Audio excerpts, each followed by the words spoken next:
So the next step for me in this talk is to spend some time shifting gears away from CMS for a moment, and let's look more closely at what Congress is trying to do right now in the area of SGR reform. And remember, SGR is just the tool that Medicare now uses to determine what the update should be in the conversion factor.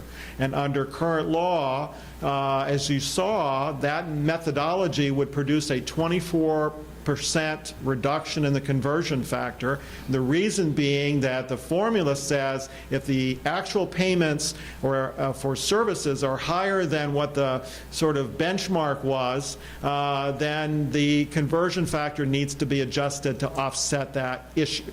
And so this is what's been threatened every year since 2002, and it was only in 2002 that Congress actually let the cut take place. So since 2002, Congress every single year has stopped this methodology from actually being applied. But it's the sword of Damocles which is hanging over you yet again. And so we have this annual threat. We're not very far away from the next trigger point. But the problem we're faced with is everyone can agree to repeal the SGR. Agreeing on what replaces it is a little more difficult. And not only that, but Congress has to find agreement about how they're going to sort of deal with the costs of doing this. There's an enormous cost of repealing the SGR. As you see there, repealing the SGR formula and freezing the conversion factor for the next 10 years would still cost $138 to $139 billion over 10 years.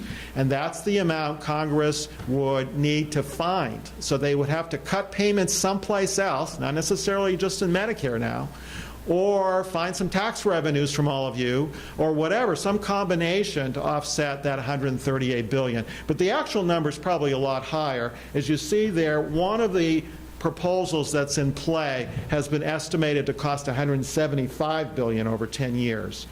So let's look at that proposal right now, because that's the one that's furthest along. And I can't do this proposal justice in the time I have. I'm going to touch on a few key points. But one of the amazing things in this Congress is this passed the Energy and Commerce Committee unanimously. I don't know, there's nothing that happens that way anymore, so it makes me really suspicious what's in here, and you should be too. Now, they're calling for repealing the SGR, and they're calling for an annual update in the conversion factor of 0.5%, 0.5%. And that update would take place in 2014, 15, 16, 17, 18. So that's what the bill starts out by doing. And they view that as the period of stability.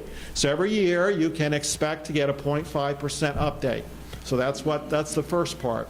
But obviously this can't work forever, so beginning in 2019, further updates for every individual physician or physician group would be based on their performance on certain quality measures. So again, this is starting to sound a lot like the value modifier a little bit, isn't it? And it really is, but it is on the update factor.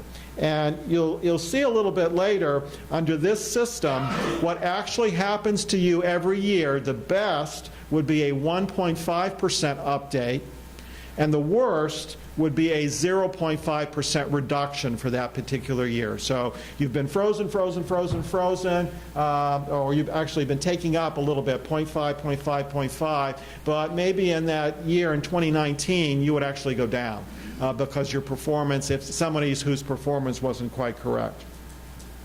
So let's just talk a little bit more about this Quality Update Incentive Program, or QUIP. Basically, the methodology they're proposing would divide all of you into cohorts, what they're calling peer cohorts, which would probably be by specialty. So every podiatrist in the country would be compared against the performance of other podiatrists, for example. But there are other permutations that are possible here. And each of these peer cohorts would have its own array of measures. And that's all to be worked out. It's not really spelled out clearly, but those measures would be the way that performance would be assessed. And the measures would be in these areas: clinical care, patient safety, care coordination, patient and caregiver experience, and population health and prevention. What this committee did not do is call for the measures to include efficiency and cost reduction. So they focused for this program on quality measures. So again, getting a feel for, at some point down the road under this proposal, your performance under these quality measures would determine some of the payment that you would receive and whether your update would be higher or lower than it would otherwise be. And so that's the very fundamental part of this. And I'm going to skip over this. I'd like to focus on the scoring for just a minute. And what's unclear here is how this scoring works. But as you see, it's kind of like a report card. So they want a system put in place where everybody gets a score between 0 and 100. And if your score is 67 or better, you get the full update, full 1% quality add-on for a total of 1.5. If your score is between 0 and 33, unfortunately, you get a minus 1% quality adjustment. But remember, everybody gets 0.5, so the end result is a minus 0.5 for you for that particular year. So your conversion factor from the prior year would actually go down in the following year. Now, what's unclear about this method is it possible for everybody in the room to score 67 or better and get the full update? Or must I say 1/3 of you, sorry, you've got a score between 0 and 33. That's a whole percentile issue. So again, you can see how arbitrary that can get because everybody's performance could be quite close, but we create these percentiles.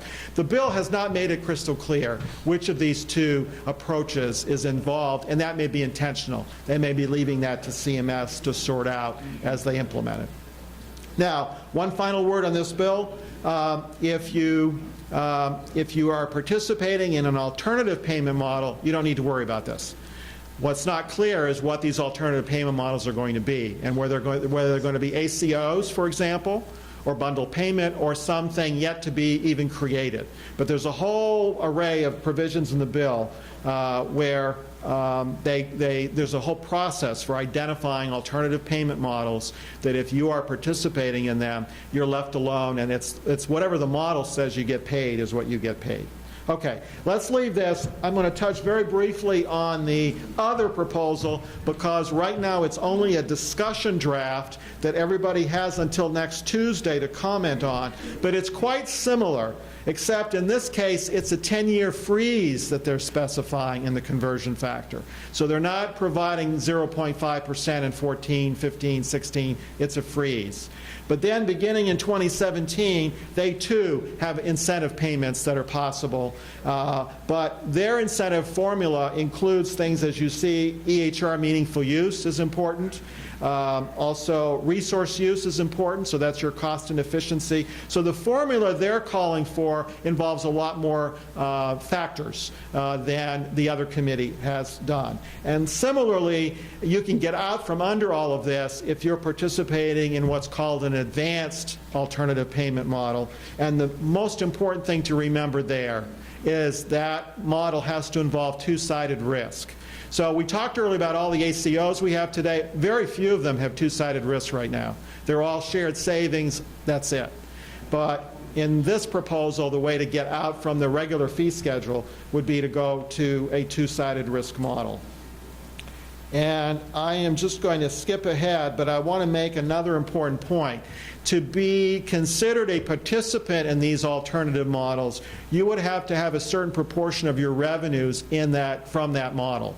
And as you see there down below, you can either have a certain percentage of your Medicare revenue coming from that alternative model, say an ACO, or all of your total revenue coming from such an alternative model. And I know throwing a lot at you, and I know there's a lot that's not defined, because remember, this is actually a 7.5-page discussion draft right now, so there's very little detail about how this works. So just remember, they're repealing the SGR, good news, but they're freezing the conversion factor, but then they're also providing opportunities for bonus or incentive payments going forward, and then a whole alternative escape hatch if you're in one of these alternative models. Okay.